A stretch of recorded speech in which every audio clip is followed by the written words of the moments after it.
Hi, I'm Chuck Wolinick. I'm a reenactor, and I used to be a history teacher. Well, I'm still being a history geek because I'm basically going up and down the state of California and finding history stories to tell, and I like to normally do that in garb. Um, well, one of the things I learned as a history teacher is you can't really contain history stories without having them bump into other stories. I usually refer to it as tugging on a history thread, where you tug on one history thread and you have no idea where the story is going to go.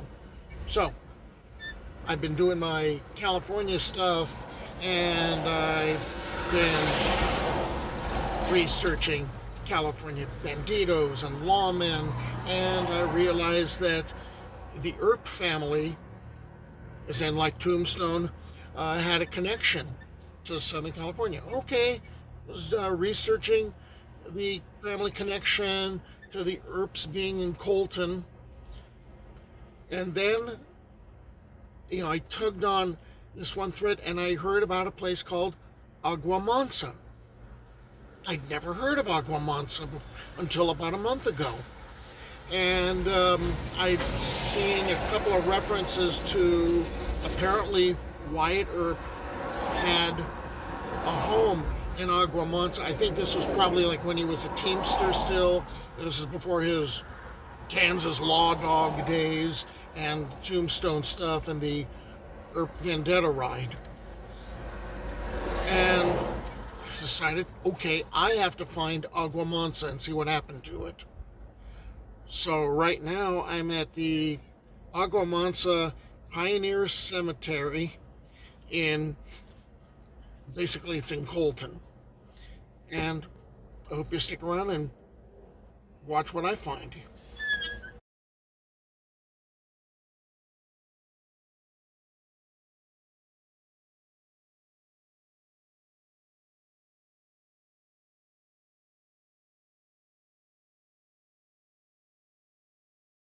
Okay, let's tug on that history thread.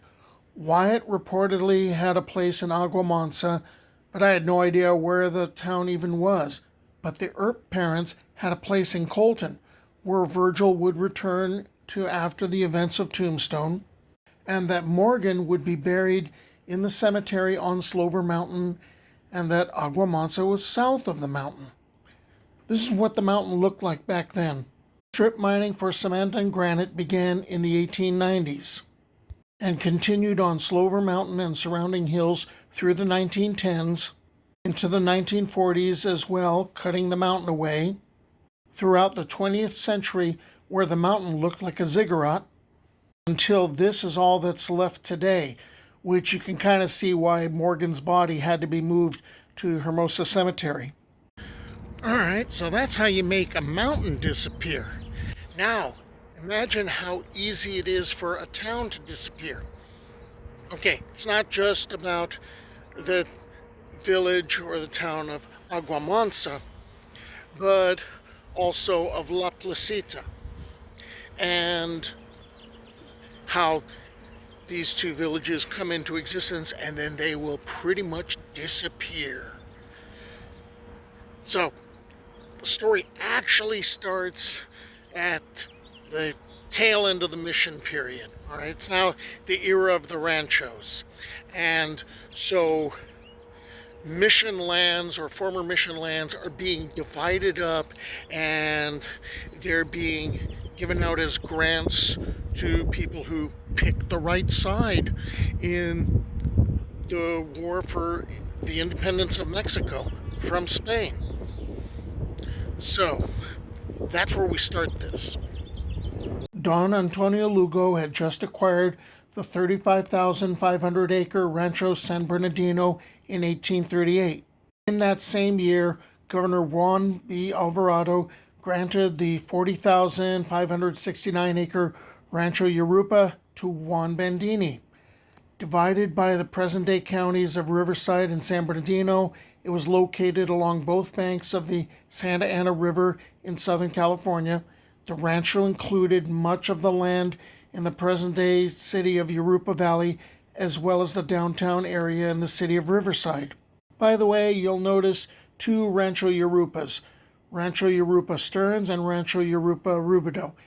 It's the latter which will concern us. Abel Stearns married Bandini's daughter, which explains Rancho Jurupa Stearns. What you have to understand also is what was affecting the Jurupa Rancho and also the San Bernardino Rancho is there were Indian raids. There were raids where horses were being stolen, and these two Californios, Don Lugo and Don Bandini, said they needed help. So what Don Bandini did is he donated a parcel of land to some colonists from New Mexico. And the idea would be they would get the land, get to live on the land, but they had to act as, well, they were going to be protection from the Indian raiders. So it would be like a civil militia. Juan Bandini provided the 2,000 acres called the Bandini donation. 10 of these families from New Mexico moved to the 2,000 acres on the east side of the Santa Ana River, forming the village of La Placita de los Trujillo.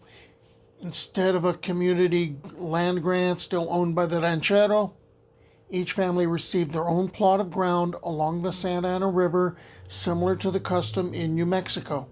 In exchange, the people performed the duties of protecting the area from sundry marauders. About half of the colonists, led by Santiago Martinez, Manuel Lorenzo Martinez, and including Isaac Slover, Slover Mountain was named for him, and Louis Rubidoux, colonized the west side of the river some 4 miles downstream from the Lugo Ranch. They chose the name Agua Mansa, a name which also came to be used in a general way with the other half of the colonists on the south bank. Together, the two settlements were known as San Salvador de Jurupa. The settlers dug irrigation ditches and canals, planted grain, grapes, and raised livestock. It seemed like a paradise, and plenty of immigrants thought so too. One of these new immigrants, Louis Rubidoux, between the years 1846 and 1847, built one of the first grist mills in this part of Southern California. Then the only mill there of its kind, it supplied a great need. Rubidoux later became a successful rancher, and besides building that grist mill and his ranching, he operated a winery and became one of San Bernardino County's first 3 supervisors. Rubidoux would later move from Agua Mansa west to a town and mountain near Riverside that bear his name. The town of Rubidoux and Mount Rubidoux in Riverside County are named for him. Of course, with a growing town, a church would be built. After the adobe church built in La Placita in 1852 collapsed in quicksand, a new church was built in Agua Mansa. Completed the next year and dedicated to San Salvador, the church survived through the Great Flood of 1862, which I'm going to get to. And if you're going to have a church, you'll have to have a cemetery. The first burial was in 1852, and the last occurred 111 years later in 1963. Records of who's buried in the cemetery are incomplete, but about 1,400 as of October 2018 names have been identified out of a total of 2,000 estimated burials. Only a few grave markers remain. The earliest known interment was that of Louis Rubidoux. Lorenzo Trujillo, the original patriarch of the community, is also believed to be there. Isaac Slover, a mountain man and bear hunter who came to California in his old age, and he was killed by a bear in 1854. He's also buried in the cemetery. He's the one that Slover Mountain was named for. In 1854, Danish sea captain Cornelius Jenson who had sailed to San Francisco during the gold rush to sell cargo, settled in Agua Mansa, established a store, and married Mercedes Alvarado, a descendant of a pioneer Californio family. So the community is starting to fill in. Okay, now we're going to get to the part that put the hurt on Agua Mansa and La Placita. In 1862, there had just been torrential rains and flooding, and 2 weeks prior to this disaster happening, there's like non-stop rain. And on the night of January 22nd, 1862, the priest at the church hears this huge roar coming from the river, and the river is overflowing. Huge flood comes in. He rings the bell in the church, and people are getting to safety. The ones in Agua Mansa headed towards the church. The ones in La Placita, they headed for higher ground. Now remember, most of the homes were made of adobe. That didn't hold up at all to the floodwaters. So what's going to happen is the floodwaters now carry away their homes. Oh, by the way, it also destroys all the land claim records. So a lot of these people are pretty much screwed. And they're going to try to rebuild. That's not really going to take. There were attempts at revival. Jenson, who owned the surviving store, purchased a ranch in 1865 and began planting vineyards and orchards. Its vineyard produced and sold thousands of gallons of wine each year. The Jensons used local materials to build their house, which is of Danish vernacular design, and made this ranch an important civic, social, business, and agricultural center. He and his wife, Mercedes Alvarado, are also buried in the Agua Mansa Cemetery along with other members of her family. As I said, there was the attempt at rebuilding, but it's not really going to take because you have the railroad that is coming up from San Diego. Railroads are going to be having the right of way. That's going to be like 1883. There was an incident called a frog war, where the railroad from San Diego coming up and the Southern Pacific were kind of having it out because the Southern Pacific had a monopoly as far as the railways in California. Well, that's going to be over. But what's going to happen now is you've got a couple of railways coming through this area.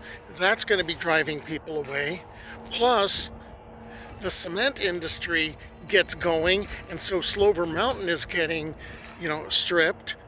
And you've got various cement plants and, that sort of thing around here.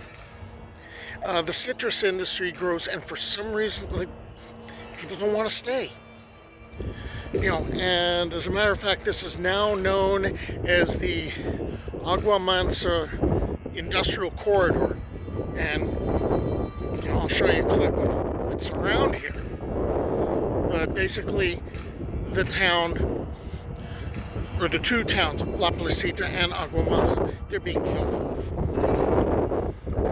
So, and as a matter of fact, you have, let's see if I can do this right over there. You have industrial stuff, you have cement stuff butting up right against the cemetery. So the cemetery is all that's left of Agua Mansa. Well, I guess the name. So, okay, that's it for the story of Agua Mansa. I'm going to go see what else I can find to, pique my interest. Look for ghost towns. Who would have thought there'd be a ghost town in this huge industrial area? Till the next time. Bye.